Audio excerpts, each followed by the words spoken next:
Hello, all, and welcome back to a new episode and a new season of TV and Us, a conversation show about the TV series we just can't stop talking about. My name is Jennifer Hahn. And I'm Sarah Callan.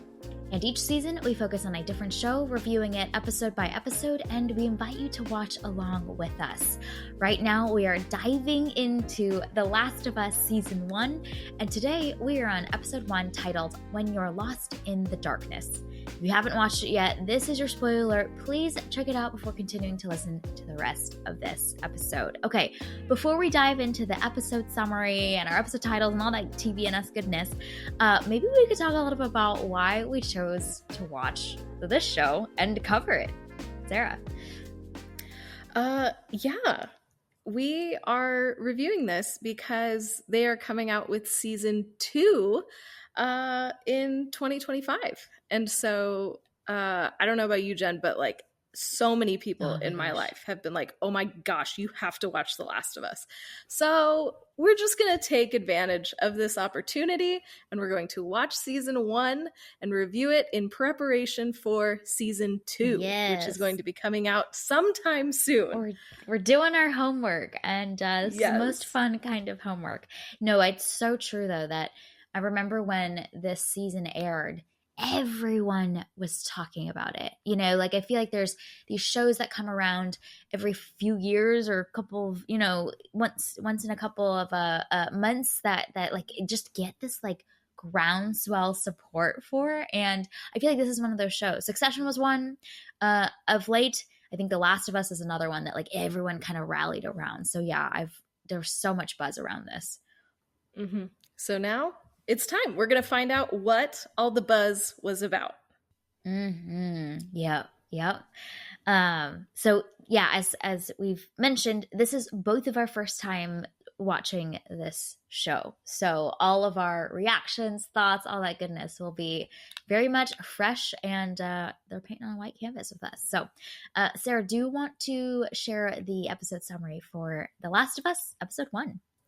20 years after a fungal outbreak rages the planet, survivors Joel and Tess are tasked with a mission that could change everything. Oh, that's a good, that's a good hook right there. Changing everything. Oh my goodness. Yeah. Okay, well, on TV and Us, we have a little tradition that we love to do as we kick off our episode discussion, where we share our episode titles of choice for the given episode. So Sarah, what is your episode title for Episode 1? Mine is Nowhere to Go. That's a good one. Yeah, they don't have anywhere to go other than into the fungal chaos. Yes. Oh, man. My episode title is Precious Cargo. Mm-hmm. Indeed. Yes, there's a few scenes of precious cargo in this. Yep. Okay. Well, let's dive right in. The first episode of this show, the pilot. Sarah, what are your thoughts about The Last of Us, Episode 1? Yeah, I'm most intrigued about kind of the world building of this show. I was thinking about The Walking Dead quite a bit while watching this, and I kind of expected The Last of Us to be one of those, like, you're just dropped into it and you just have to watch these survivors figure things out as they go along. And I imagined it would be pretty close to the start of the outbreak. And we do get a very long chunk of that in this episode. But then we jump ahead 20 years in the future, 20 years after this society has been living with this fungal outbreak. And that is where we're going to focus our time. And I find that to be really interesting from a storytelling perspective, because these characters, they've learned a few things and they know a few things, and we get to see the new society that has been rebuilt. And then as Joel and Tess leave, we are going to be able to see what other groups of human beings look like as they are coping with this fungal outbreak. And so I'm intrigued at that 20-year gap And I think that's going to make for some really interesting plot lines and storylines, because we don't have to waste as much time with the characters figuring out what's going on, because they already know some stuff. So we as the audience are going to be catching up to them and learning their knowledge that they already have as we go. So that kind of excites me about where this is going, and I think has the potential to maybe differentiate itself from some other kind of zombie shows and things in this kind of like survival genre. I think that 20-year jump is going to be really interesting. And then, we learn a little bit about these characters, but we're going on a journey with them. So I'm sure we're going to learn so much more over the coming episodes. And just seeing how their dynamic will continue to grow and shift as they get to know one another, I think is going to be really interesting to just kind of learn about and experience as we go. Yes, this was such a great first episode of a show. I think that what stands out to me is something that you mentioned as well, which is like we're really just thrown into the action. And sometimes I think that especially the pilot episodes of shows will do so much explaining and foundation setting. And I love that this episode just throws us right in. I think the scene that stands out to me the most that is indicative of this is when Marlene and Ellie are having that conversation in the room, and they're talking about like who the Fireflies are and why did Marlene choose to put Ellie into the Fedra military school. And Ellie says something along the lines of, was Riley a terrorist? And I think that like that's a perfect example of like, we don't know who Riley is. We don't have any understanding of the past relationship at all between Marley and Ellie, but there's so much insinuation of backstory and context that we're still missing right now, but we're intrigued enough to find out more. And I think there's so many scenes that are like that throughout this episode where people are talking about other humans, dynamics in this world that we are like taking it all in and trying to remember it all and capture every detail so that we can get up to speed. So I love that feeling of the characters are immersed in their world and they're not really taking time to explain anything to us, and like we are as the viewers having to catch up with them and get up to speed on all that missing context. And that feels really fun and really exciting. So I really love that aspect of this first episode. I think there's also just so much, like you mentioned, world building that we are also getting up to speed on, how this world works. How does that fungal outbreak work? We still don't have any idea. I kind of love that by the end of the first episode, we don't know really how it's spread from human to human and what the rules of that are. So I'm sure we'll find out more about that as we see our protagonists navigate that. But yeah, there's so much information that I feel like I was absorbing. And then also it's ignited so many questions now. And that's what a first episode of a show I think really needs to do. There's some really great character building moments that we'll talk about as well. But yeah, on the whole, I think there's just such a feast here of information and world and character moments to consume, and they just lead to 10 million more questions. Mm-hmm. Yeah, it hooks you in. You are on this journey with Joel and Tess, and we just have to see where it goes. Mm-hmm. So one of the choices that I really loved about the way that this episode is structured is we spend a good chunk, maybe like a quarter or a third of this episode in 2003. And that happens before the time jump. And we spend a decent amount of time in that first section in the flashback. And obviously, it does some great character building moments where we are highly invested in Joel and the loss that he experiences and how that makes him really hardened by the time we meet him in 2023. But I think it also really helps for me as a viewer to mourn the loss of the life that they had, the way that the world looked back then. By the time we cut to 2023, I felt the like desolation of this new world. And I think sometimes shows will just, start right off with this like totalitarian regime, and we just jump right into the like the new state of the world. But I love that we get enough time in 2003 that by the time we get to 2023, like we can feel the delta of how much the world has changed. And that was really, really great. I thought that that choice helped us, obviously very efficient character building and empathy in our protagonist, but just even feeling the weight of this apocalyptic world. I think having experienced what life was like before really helped hone that in a little bit more too. Yeah, I appreciate that 2003 section. I think for me it was just too long. Like it was like I think like 30 minutes of the episode. And I mean this first episode is really two episodes smushed into one. And so for me the 2003 bit just lasted for too long. Like why is the first episode of this show the same length as a movie? What are we doing? Yep. So I wish that there was a little bit less in that section to maybe cut down on the total runtime of this episode. Because I was like, okay, can we get to where we're going?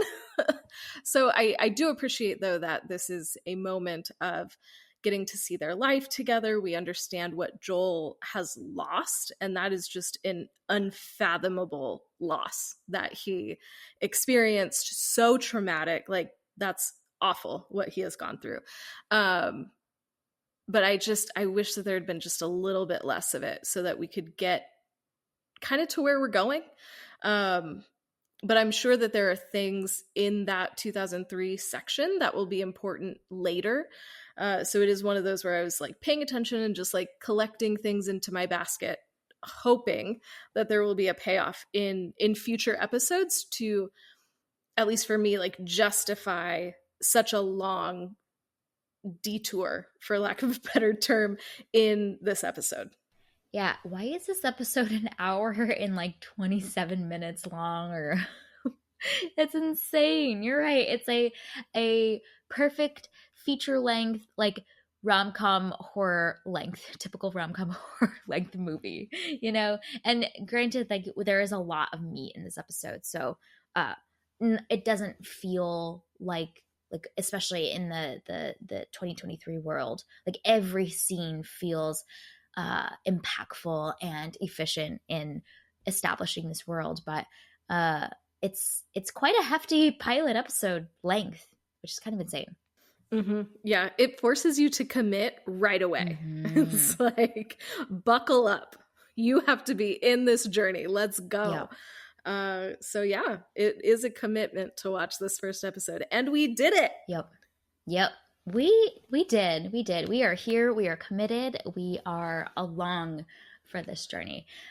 One other thing that I think was useful about that 2003 segment is seeing the rapport and the relationship between Joel and Tommy, because that becomes Joel's primary mission as of right now, for why he is dead set on finding Tommy and saving Tommy and ensuring that his brother is okay. And so I thought that was great as well. So like we as the viewers are invested in this brotherhood and this relationship between the two of them. So when he's talking about like, I need to go find Tommy, I'm like, yeah, we need to go find Tommy. Where is Tommy? We got to make sure he's okay, because I'm now invested in him as a character as well. So I thought that was some other, really efficient, great use of that chunk of time for who our characters now are in the 2023 section. Yeah, and it also sets the stage for this journey that Joel and Ellie are going to go on, and seeing him try and protect his daughter, and then he's unable to. 20 years later, now he has the opportunity to transport this precious cargo and hopefully not have the same outcome as the first time when he was trying to save his daughter's life. So I would imagine if there are some, touchy-feely moments that could potentially come throughout this season. So maybe father-daughter-esque moments that come. If there are any of those, I feel like this 2003 section really sets that up. And it's, Joel is looking for his brother, obviously, but it's also maybe a little bit of a chance of redemption for this character who he can right this wrong.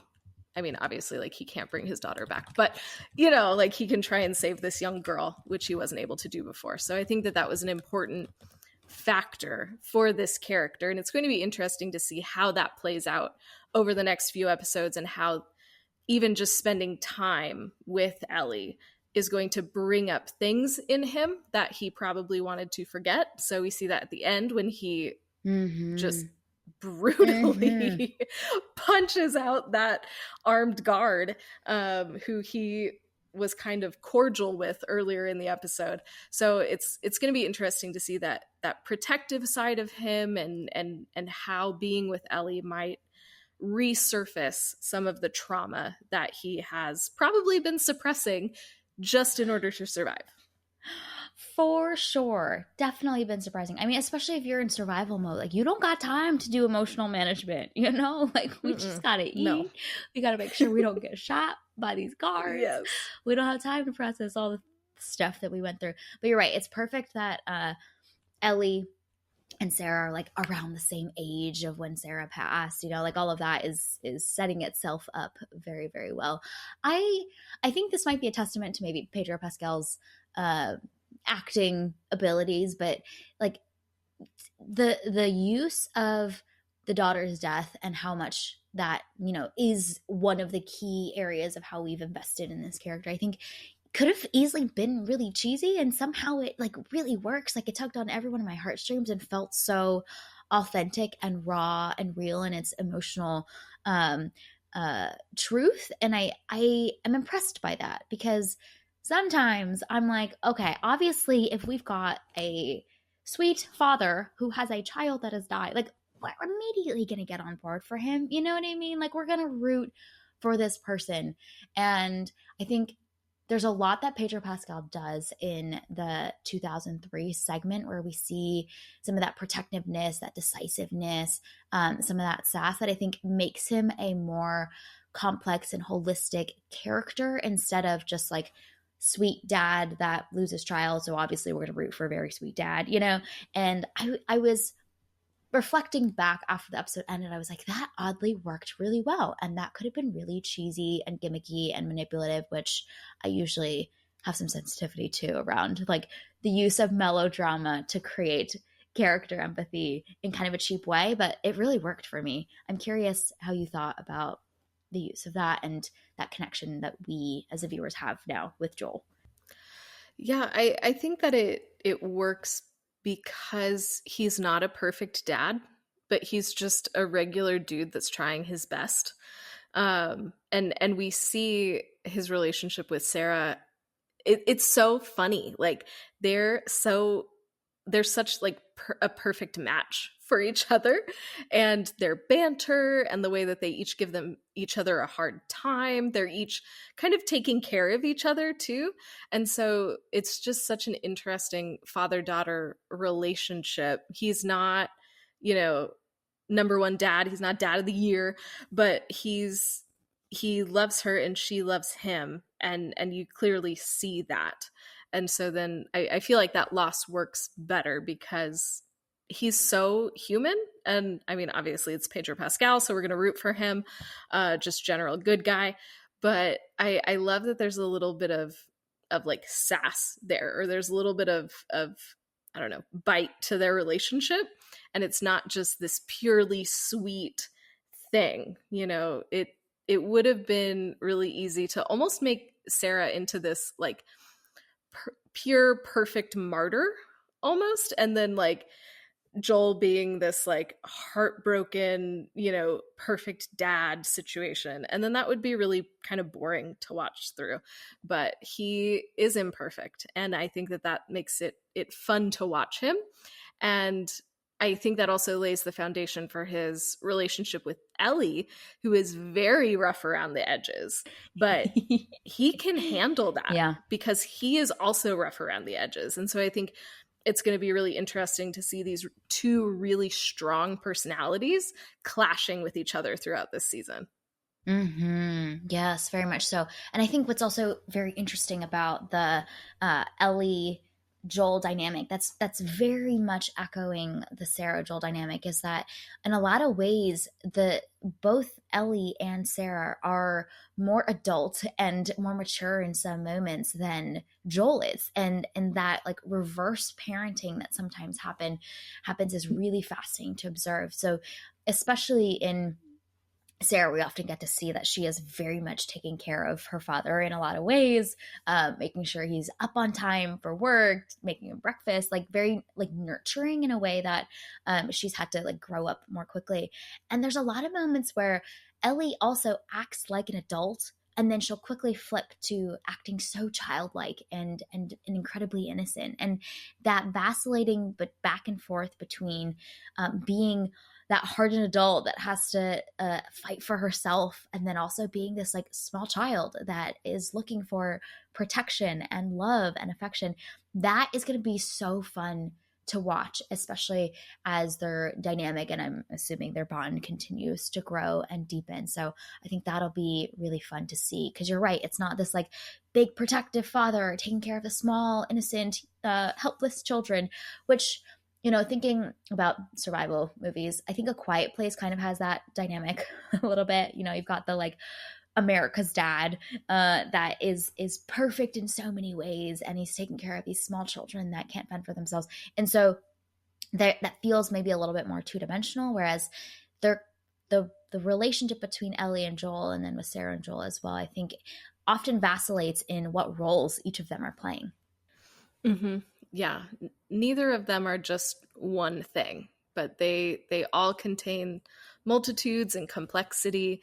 And so I think that's what'll make these relationship dynamics more interesting to watch, because you don't know how they're going to react. You know it's going to be interesting, whatever they do, but you're not sure what it's going to be. Ellie is going to swear in a really funny way, and that's all that I can predict right now based on this first episode. So I think that unpredictability, because they have moments of adulting and moments of immaturity, will be really fun to watch. Let's go on an adventure with these really interesting people who are just full of surprises. Ellie's such a loose cannon. I love it. Homegirl knifes the security guard. Yes. Like, so hello? good. She does not follow any of the instructions that she was told, and just takes matters into her own hands. And I think it's indicative likely of that survival mechanism in her that's likely been trained from such a young age. But also I think it's like in her personality to be irreverent, and I love that she's like homeboys and all up in our face, let's take them out. Yeah.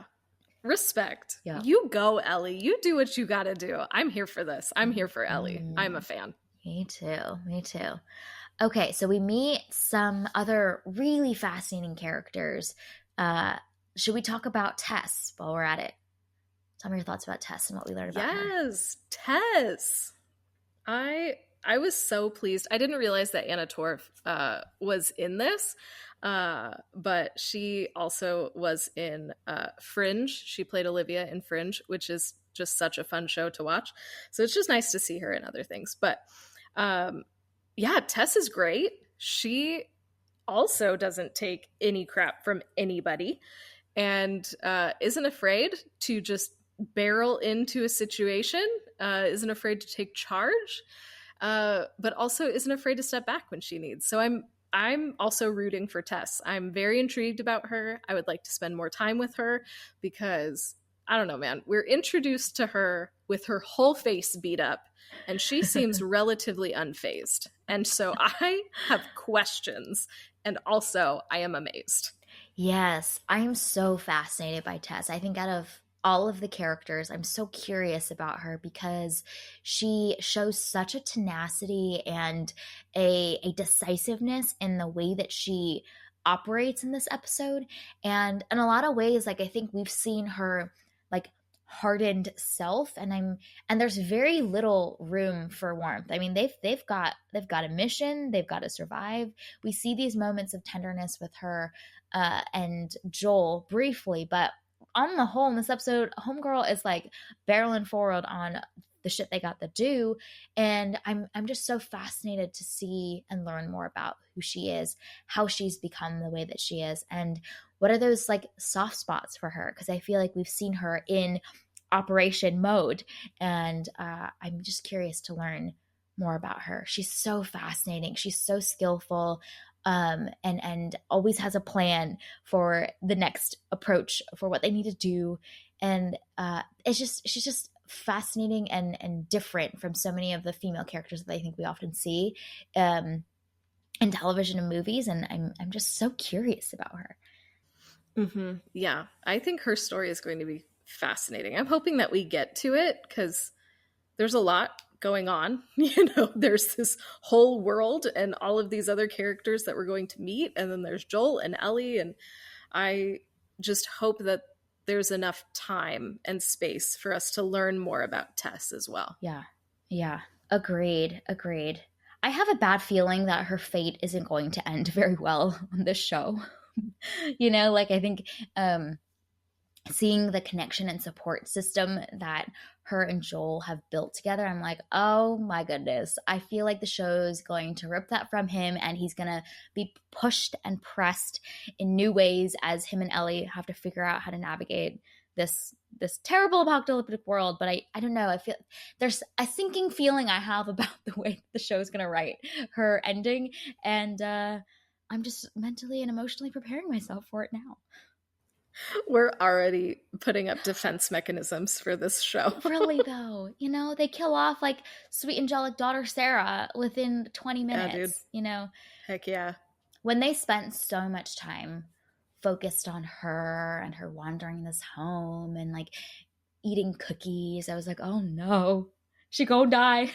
She gonna die.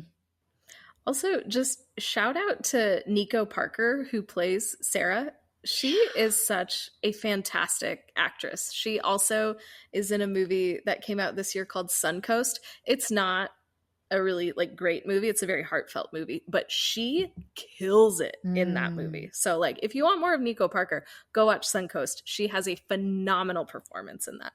But we also see that in this show, in this episode. She's only in it for, I don't know, 20 minutes, 30 minutes, something like that. But she is a force to be reckoned with. So she is one of those young actresses that I'm so excited to see more of. She sells that death scene. Oh my gosh. It's 20 minutes in. I watched this episode here on a weekend morning, and I'm just feeling all of the feels. The tears are flowing. She absolutely sold that. And I feel like we've seen so many like dramatic deaths, in TV and in movies, but when there's a good one, I really gotta like clap for it. It was really great. I mean, obviously Pedro Pascal's reaction as well is just incredible. So man, that death scene was very well done. Mm-hmm. And death scenes are hard. We've seen so many bad ones. And for such a young actress to be able to pull that off as well as she did, like, yeah, it's pretty phenomenal. They can so easily be so dramatic, so overdone, and she somehow like sells it. I don't know. I was like, I'm buying whatever you're putting down. So yeah, Nico Parker, really amazing. Okay, we learned about another character who is, I think, going to be notable, which is Marlene. Tell me your thoughts about what we learned about Marlene in this first episode. Yeah, we meet members of the resistance, and so I think that's going to be really interesting to kind of see. We're in Boston for this faction of the resistance, so I'm just curious to see what what else this looks like as we Mm. travel west. What does this network look like?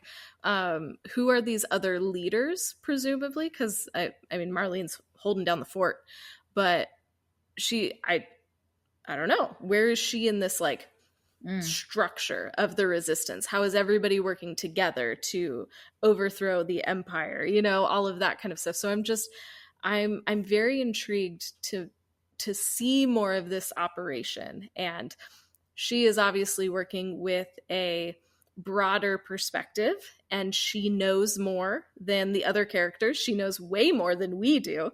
And so it's going to be interesting to see what that information is and when that will be revealed to us throughout the show. Hmm. Yes, and she's clearly such a visionary, which I think is really fun to see. And we as the viewers in this episode don't get to catch that vision until nearly the last couple of minutes. You know, like clearly Marlene has identified that there is something about Ellie that is significant to their entire goal, to that larger mission, that larger perspective, like you were saying. And my big question for most of the episode is like, what's so special about Ellie? You know, like why is this resistance organization spending so much of their life, their time, their energy to protect and transport Ellie? You know, and obviously we learn later on that clearly Ellie has some kind of antibodies or something in her that is able to fight off the virus in some way, or that's what's suggested.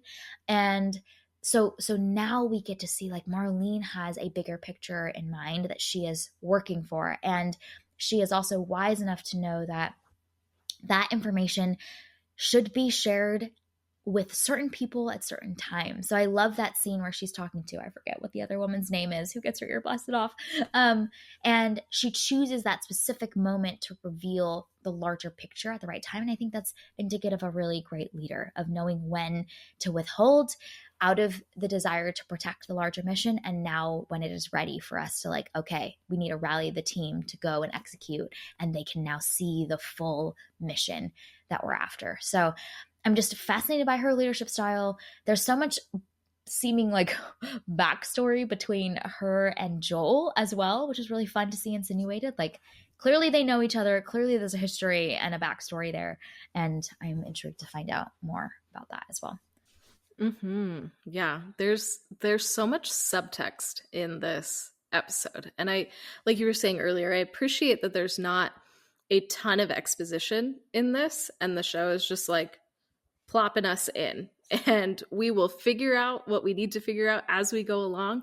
This show really respects us as the audience and trusts us to come up with the right information at the right time. And I'm excited to see how those things play out, and when the show is going to reveal to us, you know, those little things as we go. Yes, yeah. It's fun to feel like there's this larger fabric, this larger tapestry that we've only gotten a few threads from, you know, and like we are following and waiting to see how they will all intertwine together. I think that's one thing that I really loved about so far the structure of these storylines is that there seems to be these three threads or these three groups, and they all have different interests. Obviously, we have the Fedra, the regime that is in power. But the Fireflies and Joel and Tess all have very different goals. And so far, their goals are conveniently aligned with each other in transporting Ellie. But, you know, I think there's this kind of this inevitable feeling that we are moving towards a point where perhaps Joel and Tess will finally come and join the resistance. Perhaps. I don't know where this is going, but that's my guess. It sounds like Tommy has already joined, but there's also some bad blood there around Joel feeling like the Fireflies have turned Tommy against him in some way, or taken him from him. So there's a lot to resolve there, but these three thread lines eventually, I think, will inevitably become two. And how we get to that two will be fun, and it won't be smooth, but I think that'll be fun to see. Yeah, and when will it go from 3 to 2? Yeah. I think will also be interesting. And because right now Joel and Tess are aligned, but is there also going to be a break there too that could happen. So there's a lot of options with kind of where this show might go. I think because the show is almost like playing its cards close to the vest, and I think that makes it more interesting to watch because we're not quite sure what path this is going to take. So it's the characters are interesting, and the way that they interact is going to create tension, which is going to be fascinating to watch. But then also, we don't know how their motivations are going to shift and change and compete with one another. And we don't know how strong certain bonds are. We don't know where allegiances are right now. And so it's going to be really interesting to see how those dynamics shift and change as they meet new people and as they get more information on this adventure they're going on. That's a really great point around, it seems like obviously Joel and Tess are aligned in their objectives right now, but like what will test that bond and what might drive a wedge between that bond. And especially set against this backdrop of like this apocalyptic landscape where everyone is so desperately focused on survival.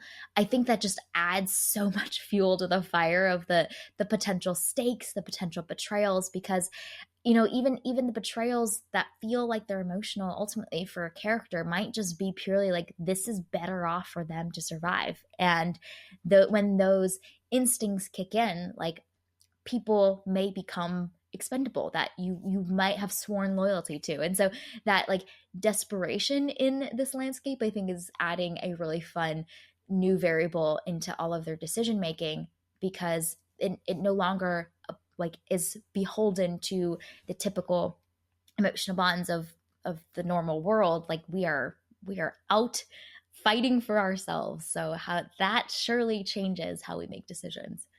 Mm-hmm. Yep. Self-preservation. Let's go.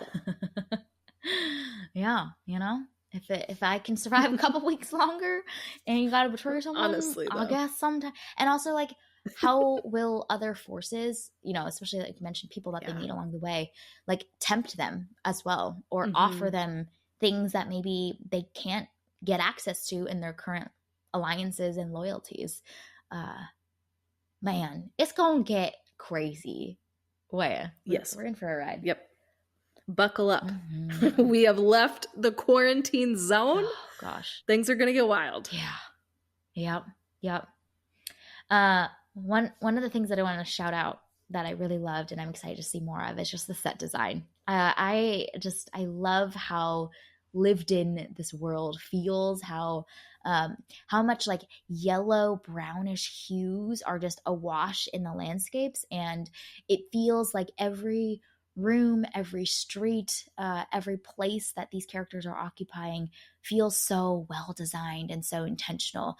There's a beautiful shot towards the end of the episode where we see the radio playing, and just the way that those curtains are like tattered in the perfect way, but also so like beautiful as well. I was struck by so much of the things in the environment of this world. And like you were mentioning, there's so much to take in the world building of what this 2023 environment looks like. And I think the sets do so much to contributing to that sense of atmosphere and the desolation, but also this like regime that's in place that has put in certain measures, the signs that are hung around the neighborhoods. There's just so much to take in.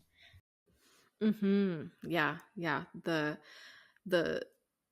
design of this world, and I appreciate the contrast between these three time periods that we experience in this episode, because they all look so different, and yet they're all part of a consistent visual theme.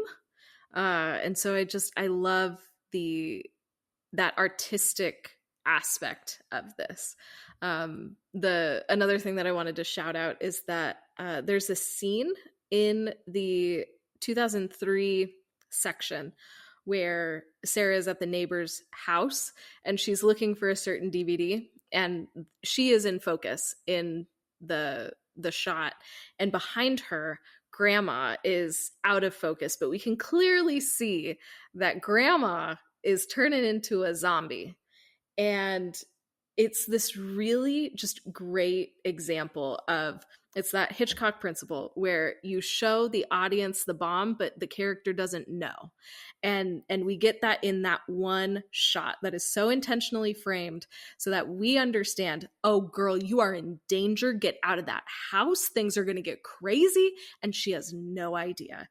And so I thought that that was such a, it's such an artistic way to show that tension and getting us so concerned for Sarah's health and safety. And she is absolutely oblivious. It's such a good shot.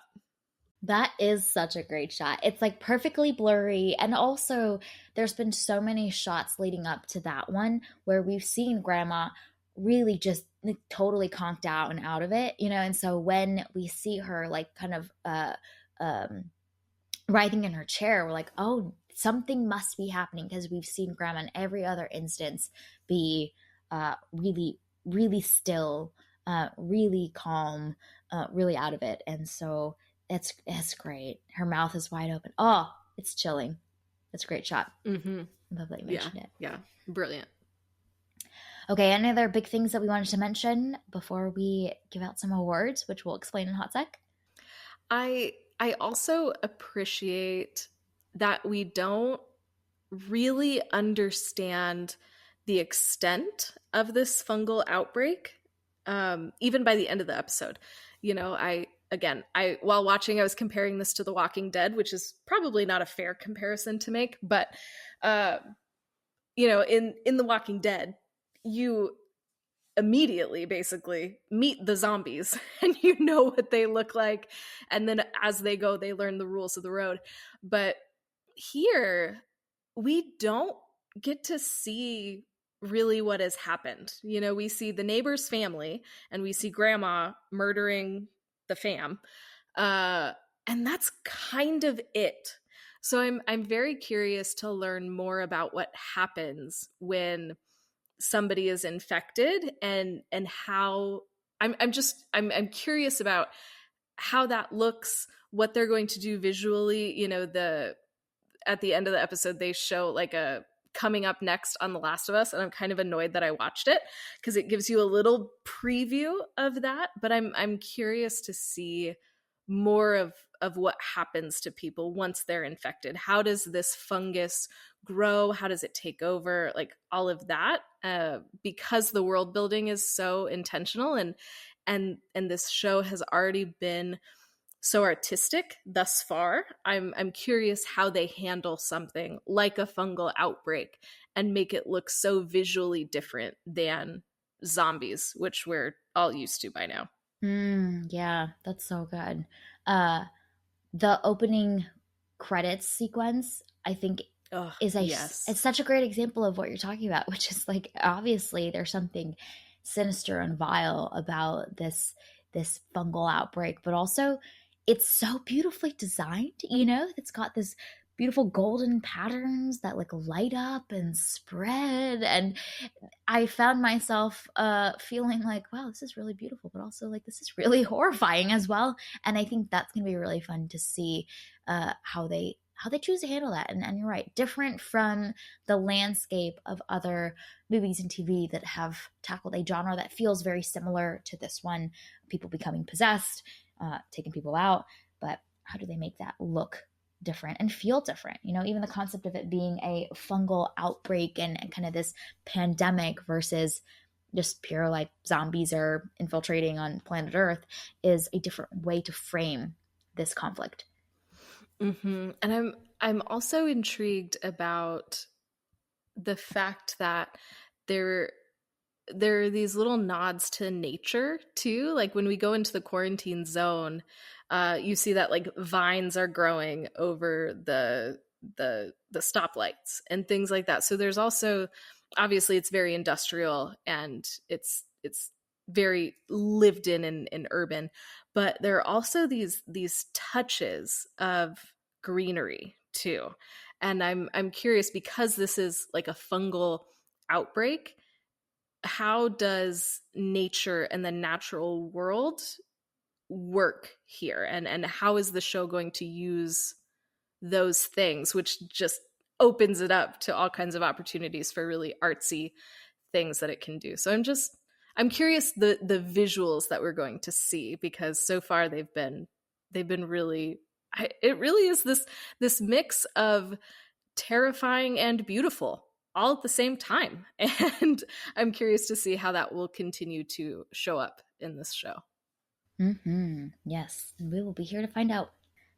Okay, let's give out some TVNS awards. So this is the section of our episode reviews where we give out some fake awards, because why not? It's fun, and we make up some categories that we like to make some choices on for all of the different candidates. So our first category is Scrappiest Survivor. Sarah, do you want to explain this category? Oh, yeah. It's a survival show.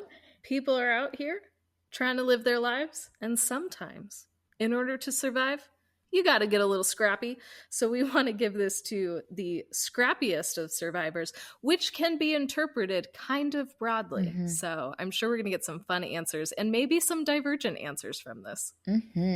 Love it. The second category is Grittiest Moment, which I think is pretty self-explanatory, and every minute of every episode, I'm sure, will be a candidate for this category. So lots to choose from for the second award. The third award is Straight Shooter Award. So do you want to explain this category? So here's the deal. We're in this fungal apocalypse. Nobody has time for beating around the bush. We just got to be some straight shooters. So this is going to go to the dialogue that we determine was straight shooting, not beating around the bush. We want that direct, in-your-face dialogue. Yep. Love it. Okay, so let's start with our first award category for Scrappiest Survivor. What is your choice for this one? Yeah, I want to give this to Kim, who was the chick who got her ear shot off. Because even though she's missing a whole ear, she still wants to go on this mission. And I think that's crazy, but also impressive. Well chosen. That's a great moment. Yeah, she's so committed to the mission. What an incredible team member, honestly. Yeah. I'm going to give this award category to Joel for asking the guard to give him the plastic bag back so he can use it again. Yes. As someone who actively hoards good plastic bags, like the dopamine hit I get from a good plastic bag from like a store that you buy like a little gift from, or a bookstore, and they give you like a really nice thick one that you can reuse, man, it is exciting. And Joel is scrappy. He knows that resources are limited in this environment. So he so kindly asks for the plastic bag back, and I just was so tickled by it. I love this. I didn't know about your plastic bag obsession, so now I'm going to be on the lookout. And if I find a good plastic bag, I'll hook you up. Okay, perfect. But yeah, I'm glad that you felt seen in that. I did. In that scene. Yeah, that's some. I would do that too. Talk about character empathy. I'm like, yeah, I get it. I'm rooting for you. Screw the whole if you lost your daughter thing. Like, this is the moment that I felt deeply connected to you. Now we're here for this journey. Yeah, now you've bonded over a plastic bag. Yes. Perfect. Okay, the second category is Grittiest Moment. Lots of candidates for this one. What is your choice? I'm gonna give it to Joel, just pummeling that dude. Yeah. Like, whoo, buddy. I am okay with some violence in shows, and like normally it doesn't get me, but man, that one got me. I was like, oh, Joel, buddy, ooh, you have reached a level of violence that I did not expect from you in this first episode. Yeah. So yeah, it's real gritty. What I kind of love about that moment is that like Tess doesn't stop him either, Oh yeah. She just looks on and she's like, all right, let's get a move on, because usually, someone's beaten someone and they're almost near death, and then someone intervenes to like create this act of mercy. And no one's he's going at it. He just kind of gets tunnel vision. Yep. And she just lets him. It's like, yep, this needs to happen. We're going to be over here. Once you're done, please join us, but take as long as you need. My choice for this one is the Adler death by grandma. Yes. Man. Yeah. She enacted her revenge for all of the biscuits that she was fed, all that. Yeah. Death by grandma. Death by grandma is so good. Oh, it was hard to watch. I appreciate that. It was horrifying. Don't mess with grandma. No. She might come back as a zombie and eat you. So like, just be nice to her. And I love that the first moment we meet grandma, she's just like, you know, obviously senile and in her wheelchair. And then when she gets infected, homegirl is like running on all fours with superpowers. It's so good. It's so funny. I kind of bust out laughing because I was like, this is horrifying and really uncomfortable. So I just got to cope with this somehow. It's scary. And you survived that scene. I did. Unlike the members of her family. And so that's what matters here. Mm-hmm. Yeah. Yeah. Okay, the next category is the Straight Shooter Award. This is for a line of dialogue. What's your choice? I want to give it to our girl Tess, who, when her whole face is beat up, she says, "I'd like to go home and drink till my face stops hurting." So good. It's like, yes, that feels like the right solution. Oh, that's a great choice. That's a great choice. My choice for this award is Marlene in the hallway when she goes, "Y'all talk it through, but please remember, I'm bleeding out over here." Oh, it's so good. That was another one of my options. Yeah, it's great. I loved that moment with Marlene. She's great. I hope we get more of her. I'm sure we will. It'd be great. Okay. Well, we are here. We have finished the pilot episode. Looking ahead, what are you excited to see from maybe the next few episodes or perhaps in the season? What are you excited for? What are your questions? Yeah. What is the trouble that the Depeche Mode song was warning us of? Yep. You know, 80s means trouble. So, okay, what trouble are we walking into? We are traveling from Boston to Wyoming, I think it was. And that's very far. Yeah. Need some swigs of whiskey for that journey. Right? Yeah. Like that is not a quick little jaunt. That is a trek. So I'm very curious how that is going to work, and it seems like they'll get some sort of a vehicle once they get to where they're going that can help them on the second leg of their journey. But it's just going to be interesting to see what obstacles come up that are external, and then what obstacles might come up that are internal between the three in our group. So I'm just kind of curious what this journey is going to look like, because they got a long way to go. And from what we've been told, it's crazy out there. So I'm ready for some crazy. I'm ready for some zombies. I'm ready, or like whatever the fungal equivalent of a zombie is. I'm ready. Let's go. I'm here for it. Mm-hmm. Yes. I'm also intrigued to know who the other like outlaws that are out there that are not infected. So they're not zombies, but they seem to be delinquent and rebellious in some way that some of the folks have mentioned. It feels very like Mad Max world-esque, you know, like there's just all these different crops of people that have figured out ways to survive and are maybe twisted and corrupt, but are not necessarily infected. So like, who are those people along the way, and who gets added to this group? Like, I'm sure this trio is kind of our primary group to follow, but I'd imagine that some get added to their number that are along for the journey, and we're going to lose some people along the way. So I'm intrigued to see what new characters we stumble upon. The whole insinuation that Ellie has antibodies somehow to this fungal outbreak is fascinating. How will people react when they see or discover that? I think will be interesting. Probably some fascinating commentary on like human nature, like who chooses to like want to keep her for themselves and study her, and you know all that weirdness that happens when people are desperate for a cure to their present circumstances. I think it's gonna be really interesting. I want to know about how Joel and Marlene know each other. There seems to be such like emotional depth and backstory when they first met, and stumbled upon each other again. So some shit happened. I want to know. I'm nosy. And then there's this insinuation that the Fireflies turned Tommy against Joel or took him away somehow. So I'm fascinated to know what we discover there. Because so far, I mean, the Fireflies are positioned to be this altruistic group that's fighting against the regime.